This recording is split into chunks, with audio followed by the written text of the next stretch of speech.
플렉스해버린 저택 맨덜리. 이곳에서 벌어지는 음산하고 미스터리한 고용인이 피고용인에게 눈칫밥 배불리 먹는 이야기. 그나저나 주인공 레베카는 언제 나와요? 직접 보고 리뷰하는 공연한 공연예술. 오늘의 작품은 뮤지컬 레베카입니다. 저는 2019년 11월 17일 일요일 공연들을 충무아트센터 대극장에서 보고 왔습니다. 그럼 공공연 10회차 시작합니다.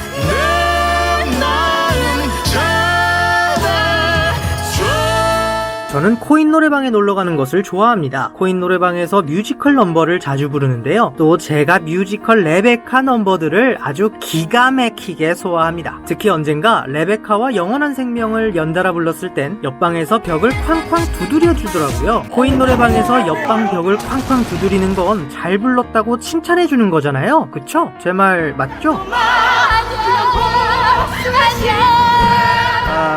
아니라고요? 그럼 왜 옆방에서 벽을 쳤던 걸까요? 여기 맨널리로 레베카.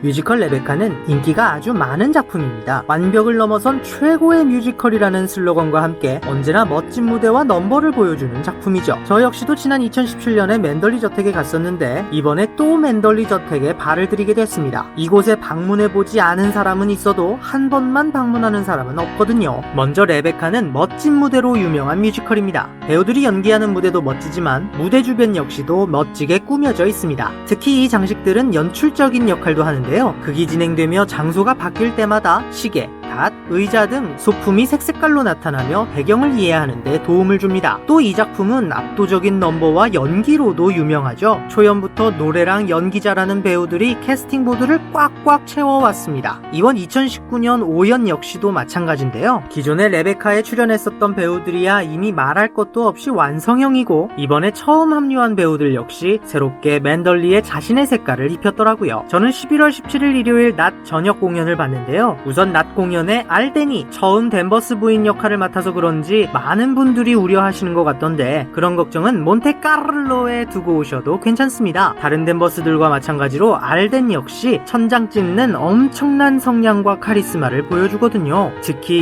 2막 마지막 부분의 레베카에서 자신이 레베카에게 어떤 존재였냐며 절규하는데 관객들 모두 입 밖으로 우와 하고 감탄했었어요. 제가 본 회차가 첫날이었으니 앞으로 더 멋진 모습을 기대할 수 있겠네요. 그리고 저녁 공연에 신덴이 이제라도 신덴의 부릅뜬 눈을 볼 수 있어서 대단히 영광이었습니다. 댄버스 부인 그 자체라는 말이 괜히 나온 게 아니었어요. 진짜로 민경아, 박지연 배우도 정말 멋지고 좋은 연기를 펼쳤습니다. 특히 박지연 배우는 프랭크를 찾아간 장면 등 전 이희만의 해석이 드러난 게 아닐까 싶은 장면들이 있어 더 흥미롭게 관극할 수 있었습니다. 이렇게 댄버스 부인과 나만 이야기하는 거 보니 레베카에서 제 최애가 이 두 캐릭터 아니냐고요?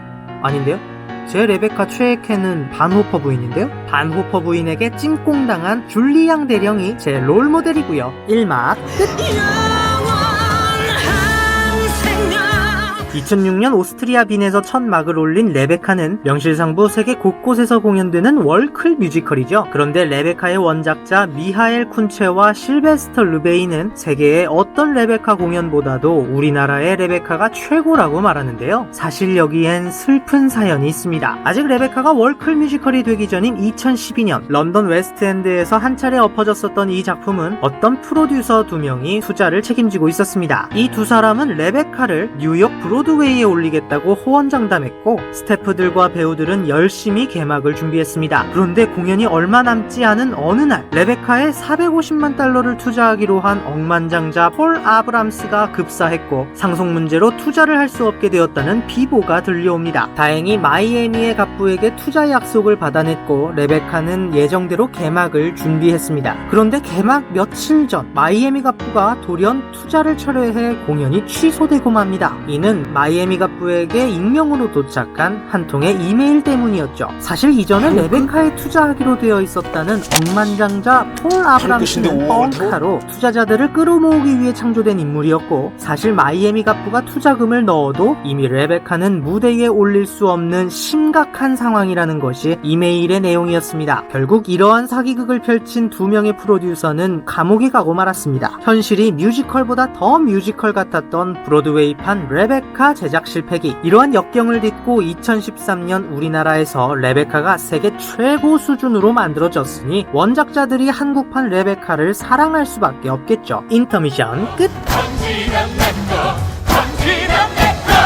이 막에서는 레베카의 각종 TMI를 알아볼까요? 레베카는 뒤모리에의 동명소설이 원작입니다. 하지만 뮤지컬은 이 소설을 스크린으로 옮긴 히치콕 감독의 동명의 영화와 더 가깝습니다. 가장 큰 차이가 나는 부분은 이 막 중간 부분인데요. 먼저 막심이 나에게 보트 보관소에서 레베카의 죽음을 사실대로 고백하는 장면입니다. 소설에선 막심이 레베카를 직접 총으로 쏴 죽입니다. 하지만 영화에서는 당시 검열국에서 배우자 살인에 대한 내용에 대해 수정을 요구했기 때문에 살인을 사고사로 바꿉니다. 막심은 나에게 자신이 과거에 보트 보관소에서 레베카를 때렸다. 레베카는 의기양양한 표정으로 미소를 지은 채 자신에게 다가오다 갑자기 정신을 잃고 쓰러졌고 이때 배에서 쓰는 무거운 도구에 머리가 부딪혀 웃는 모습으로 죽고 말았다고 얘기하죠. 이는 뮤지컬로 변주되면서 레베카를 때리는 행동 대신 밀치는 행동으로 바뀌고 이에 쓰러진 레베카가 머리를 부딪혀 죽었다는 것이 막심의 칼날 같은 그 미소 넘버를 통해 설명됩니다. 또 소설과 영화 그리고 뮤지컬이 다른 부분은 나와 댄버스 부인이 대립하는 장면입니다. 소설에선 집안 살림에 간섭하지 않던 주인공이 청소를 대충한 하인을 혼내고 댄버스 부인이 정해놓은 식단을 다른 음식으로 준비하라고 지시하며 나와 댄버스 부인의 대립을 보여줍니다. 영화는 미스터리 스릴러 장르로서 레베카의 죽음에 관련된 비밀과 이를 재수사하는 장면을 강조하기 위해 나와 댄버스 부인의 대립을 아예 편집해버렸죠. 뮤지컬에선 소설보다 더 적극적으로 레베카를 상징하는 집안 물건들을 싹 버려버립니다. 아침의 방에 난초와 큐피트 상 등을 치우며 부르는 미세스 윈터는 나야 넘버에서 사랑의 힘으로 성장한 주인공이 더욱 주체적으로 댄버스 부인에게 맞섭니다. 이전의 나의 넘버들과는 전혀 다른 목소리로 이히 크러쉬를 제대로 보여주는 장면이기도 하죠. 레베카에는 포토존이 2개 있는데요. 사진을 찍으면 레베카를 삼켰던 바다가 보일 것만 같은 포토존과 근엄 넘치는 캐스팅 보드가 있습니다. MD 상품은 현재 프로그램북과 2017 리패키지 앨범, 레베카 원작 도서 등이 있습니다. 제가 관극을 했을 때 개막한 지 얼마 안 된 때라 MD 상품이 아직 많지 않아 아쉬웠습니다. 하지만 지난 레베카 공연엔 다양한 MD 상품들이 있었으니 이번 레베카는 앞으로 어떤 굿즈가 새롭게 나올지 기대되네요. 이 막 끝!